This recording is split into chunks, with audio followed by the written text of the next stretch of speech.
हाय,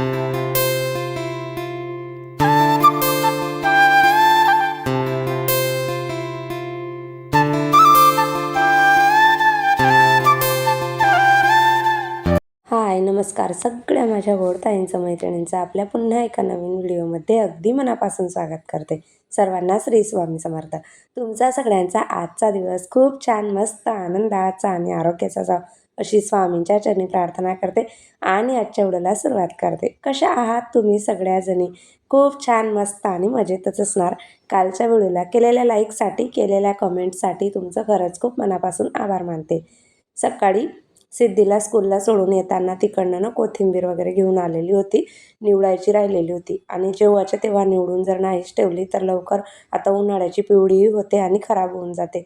त्यामुळे म्हटलं सगळ्यात आधी घरातील कामं झाल्यानंतर बाल्कनीत असं मस्त छान झाडांजवळ बसून थोडंफार दुपारच्या वेळेला अशी काही कामं असली ना तर पटपटही होतात आणि जरा झाडांजवळ फ्रेश पण वाटतं करायला आणि आपली कामंही होऊन जातात. जसं की आपण आता लसूण निवडणं म्हणा किंवा एखादी भाजी वगैरे नीट करणं म्हणा, ते अशा पद्धतीने इथं बसून करून घेत असते. तसंच मग आज कोथिंबीर आणलेली होती तर ती निवडायला घेतलेली होती. पालेभाजी कुठलीही असू द्या, खायला तर चांगलीच असते, शरीरासाठी सुद्धा आपल्याला खूप उपयोगी असते. पण निवडण्यासाठी मात्र खूप जास्त मेहनत लागते. म्हणजे कंटाळा येतो आपल्याला, कारण टाईम लागतो त्या गोष्टींना. त्या भाज्या निवडा आणि व्यवस्थित ठेवा आणि तेव्हाच्या तेव्हा नाही ठेवल्या तर मग त्या खराबसुद्धा होतात आणि टिकत नाही.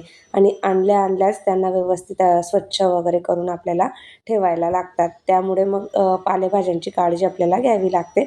तर मी कोथिंबीर अशा पद्धतीने एका बॉक्समध्ये एखादा कापड खाली टाकून देते आणि मग त्याच्यामध्ये कोथिंबीर म्हणा किंवा पालेभाज्या अशा पद्धतीने ठेवत असते. म्हणजे 8 ते 10 दिवस कोथिंबीर तशीच्या तशी राहते आणि ओलावा पकडत नाही खाली कापड टाकलेलं असलं की. पण त्यामुळे ती खराबही होत नाही आणि पुढचे आपले 8 ते 10 दिवस आरामात निघून जातात. आणि आज ना ताईंनो, मी तुम्हाला कालच्या व्हिडिओमध्ये सांगितलंच होतं की चैत्र महिन्याची 14 आहे आणि 14ला आपली कुलदेवतेची आरती वगैरे आपण लावत असतो. आरत्या लागतात आपल्या. तर त्यासाठी मग मला आज आरती लावून घ्यायची होती कुलदेवतेची. आपले चैत्र महिन्यामध्ये परत नवरात्रमध्ये कोजागिरी पौर्णिमेला आपल्या कुलदेवतेची आरती आपण लावलीच पाहिजे. आमची कुळदेवता गडकालिका माता आहे, धारची माता, आणि तिचं मुख्य स्थान इथं पण आहे पावागडला. एवढ्या लांब जाणं तर काही शक्य होत नाही, कारण पावागड इथून बरंच अंतरावरती आहे आणि माहीत नाही इथून पुढे पावागडला आपल्याकडून जाणं होतं किंवा नाही. पण गेलंच पाहिजे, इच्छा तर खूप जास्त आहे. आणि तसं आम्ही धारची काली माता आहे ना तिथं जाऊन आलेलो आहेत. तिथं पण काली मातेचं मंदिर आहे आणि आमच्या इकडचे सगळेच ज्यांची कुळदेवता आपली धारची गडकालिका माता आहे ना, सगळेजण तिथेच जाऊन दर्शन घेत असतात. तर आम्ही तिकडेच जाऊन आलेलो आहोत, एकदा दोनदा गेलेलो आहोत आणि आता परत चालू आहे प्लॅनिंग. आपण वर्षातनं ना एकदा तरी आपल्या कुळदेवतेला जाऊन मुख्य स्थानावरती जाऊन देवीची ओटी वगैरे भरून किंवा दर्शनासाठी आपण गेलंच पाहिजे कुलदेवतेच्या. पण मुलांना सुट्ट्याही नसतात. आता म्हटलं जावं तर आता सुट्ट्यांचा इतका प्रॉब्लेम आहे ह्यावर्षी, तर जाणं शक्य नाही. आता लग्नांना जायचं म्हटलं तरीसुद्धा खूप जास्त प्रॉब्लेम येतात मध्ये. कुठे जायचं म्हटलं की काही ना काही येतं. आता उज्जैनला जायचं म्हटलं होतं मागे, तेव्हासुद्धा सिद्धीचे पेपर 22 तारखेला होते फेब्रुवारीमध्ये. तर स्कूलवाल्यांनी परत 18 तारखेचंच आमचं रिझर्वेशन आणि 18लाच पेपर ठेवलेले होते. त्यामुळे तिला आमच्यासोबत तिथं येता आलं नाही. आणि आता एप्रिलमध्ये लग्न होते तर जायचं ठरलं होतं आमचं, रिझर्वेशनही झालं होतं. पण आता वेदूचे स्कूलचा इतका प्रॉब्लेम झाला, म्हणजे आता तिची एक्झाम आजपासूनच स्टार्ट होणार होती, तर तिची एक्झाम डायरेक्ट 11 तारखेपर्यंत गेली. आता 11 पासून 21पर्यंत तिची एक्झाम आहे. असं काही ना काही म्हणजे स्कूलवालेसुद्धा आपल्याला काही उमजू देत नाही, काही ना काही प्रॉब्लेम येत असतात. त्यामुळे इकडे तिकडे जायचं म्हटलं म्हणजे खूप जास्त विचारच करावा लागतो.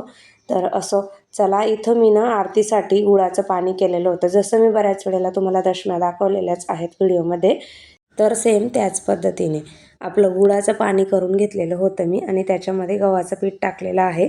व्यवस्थित गाळून घेतलेलं होतं पाणी, थोडंसं मीठ टाकलेलं आहे आणि तेल टाकलेलं होतं त्याच्यामध्ये. आणि गरम गरम याच्यातच हे पीठ आपल्याला मळून घ्यायचं असतं. म्हणजे त्याच्या पुऱ्या आपण लाटतो ना, त्या नरम असतात. मग गरम पाण्यामध्ये जर पीठ टाकून व्यवस्थित असं मिक्स करून घेतलेलं असलं तर.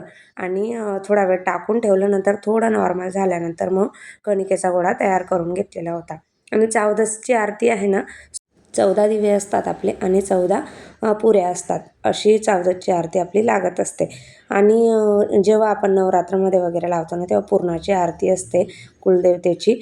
म्हणजे असं ज्याची त्याची इच्छा, पुरण काही कंपल्सरी नसतं. अशा पद्धतीने पुऱ्यांची आरती जरी केली तरीसुद्धा चालते. आमच्या इकडे तर गोड पुऱ्यांची आरती असते. कोजागिरीला सुद्धा अशाच पद्धतीची असते आणि त्यावेळेला आमच्या इकडे 90 पुऱ्याला कराव्या लागतात. म्हणजे 90 पुऱ्यांची हे असते. त्यामुळे अगदी छोट्या-छोट्या पुऱ्या कराव्या लागतात आणि त्या त्याच दिवशी संपवायच्या असतात आणि इतक्या संपवणं खूप हे असतं. त्यामुळे एकदम छोट्या-छोट्या अगदी पाणीपुरीचे असतात ना छोट्या-छोट्या पुऱ्या, तशा पद्धतीच्या कराव्या लागतात. पण ही 14 याची असते. 14 पुऱ्या आणि 14 दिव्यांची असते. पुऱ्या मी एका साईडला लाटत-लाटत दुसरीकडे कढई ठेवलेली होती आणि लगे हात तिथं तळायचं माझं चालू होतं आणि पुऱ्या तळून झाल्यानंतर लगेच इथे दिवे काढायला सुरुवात केलेली होती. थोड्या पुऱ्या राहिलेल्या होत्या. ती वेदू मला करू लागत होती. तिचं सतत मी किचनमध्ये काही करत असली की तिचं सतत तिथं लुडबुड चालू असते. "तू कर मम्मी, मी तुला थोडीफार मदत." तिला कितीही नको म्हटलं ना, पण ती येतेच मध्ये-मध्ये करायला. तर मग तिने थोडीफार मदत केलेली होती मला इथं. गोड पुऱ्या म्हटलं म्हणजे घरात आवडतात सगळ्यांना आणि ह्या पुऱ्यांना अशा पद्धतीच्या आपण प्रवासात वगैरे जायला निघालो ना, त्यावेळेससुद्धा करून घेऊन गेलो ना, 2-3 दिवस आरामात टिकतात पण आणि मुलांना आवडतात सुद्धा. दिवे तळून झालेले होते. त्यानंतर मग थोडं एक्स्ट्राचं उरलेलं होतं. त्याच्या 2-3 पुऱ्या मी तयार करून घेतलेल्या होत्या. त्यानंतर इथे तूप घेतलेलं आहे. गाईचं तूप घेतलेलं होतं मी. ते तापवून घेतलेलं होतं आणि त्यानंतर मग आरती लावायला सुरुवात केलेली होती. आधी इथं पाटावरती ना थोडंसं पाण्याने चौकोन पाडणार आहे आणि त्याच्यावरती मग आरती ठेवणार आहे.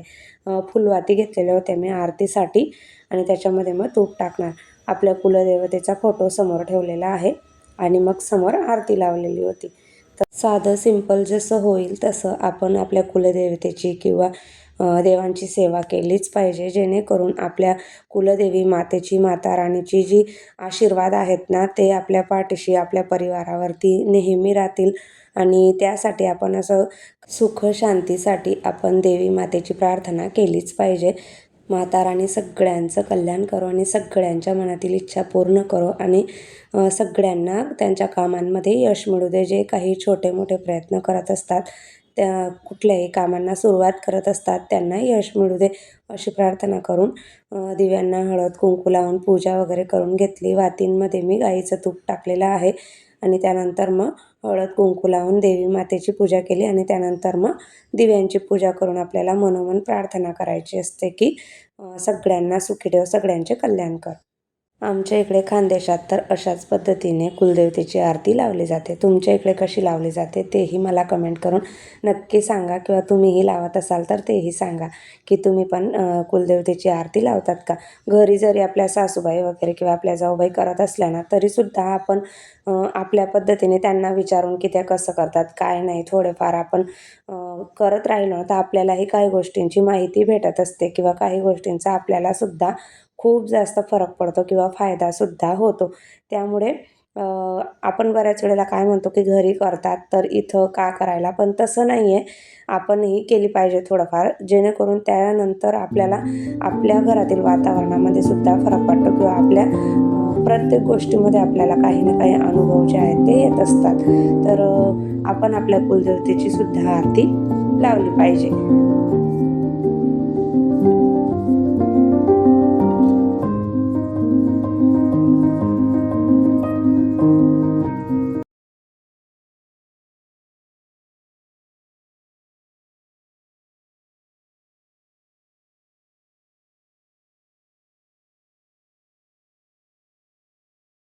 नारदारि योगिवृन्दवन्दितं दिगम्बरं काशिकापुरादिनाथ कालभैरवं भजे भानुकोटिभास्करं भवाप्रितारकं परं नीलकण्ठविस्मिताचिदायकं त्रिलोचनं कालकालमक्षचक्षुमक्षशूलमक्षरं काशिकापुरादिनाथ कालभैरवं भजे शून्यटङ्कपाशनटङ्कानि. त्यानंतर मग संध्याकाळची देवपूजा. संध्याकाळची देवपूजा करायला वेदूला आवडतं, ती करत असते आणि मग कालभैरवाष्टकम स्तोत्रम आणि श्री सुक्तम आणि एक माळ श्री स्वामी समर्थ असा जप ती करते आणि श्री शिवाय नमस्तुभ्यम हा पण एक माळ जप ती करत असते. असं थोडंफार तिलाही आवडतं. जसं मी करते ना तसं तिला आवडत असतं, त्यामुळे ती बघते तर ती करत असते. तर चला ताईंनो, कसा वाटला आजचा व्हिडिओ ते कमेंट करून नक्की सांगा. नेहमीप्रमाणे तुम्हाला आवडला असेल तर जास्तीत जास्त शेअर करा. पहिल्यांदा बघत असाल तर सबस्क्राईब करा आणि बेल आयकॉन प्रेस करा, जेणेकरून पुढचा येणारा व्हिडिओचं नोटिफिकेशन तुम्हाला येईल. आणि आपले असेच रोज येणारे नवीन व्हिडिओ बघत राहा.